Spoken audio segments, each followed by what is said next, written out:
ஆண்டவர் சொல்லுகிறார், பயப்படாதே, நீ வெட்கப்படுவது இல்லை.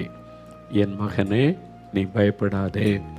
என் மகளே, நீ பயப்படாதே, நீ வெட்கப்படுவது இல்லை என்று கர்த்தர் உங்களுக்கு சொல்லுகிறார். நான் வெட்கப்பட்டு போவேனோ என்கிற ஒரு பயம், எனக்கு இந்த காரியத்தில் வெட்கம் வந்துவிடுமோ என்கிற ஒரு பயம், இப்படி நீங்கள் வாழ்கிற சூழ்நிலையில், வேலை செய்கிற இடத்துல, நீங்கள் ஊழியம் செய்கிற இடத்துல, பிஸ்னஸ் பண்ணுகிற இடத்துல, இந்த காரியத்தை செய்ய முடியாமல் வெட்கப்பட்டு போவேனோ, அதில் இந்த காரியத்தை கொடுக்க முடியாமல், கடனை திரும்ப அடைக்காமல், அதனால எனக்கு வெட்கம் வந்து விடுமோ, இந்த பிரச்சனை தீராமல் ஒரு வெட்கத்துக்குள் அகப்பட்டு கொள்ளுவேனோ என்பதான ஒரு பதஷ்டம், ஒரு பயம் உங்களுக்குள்ளே காணப்படலாம்.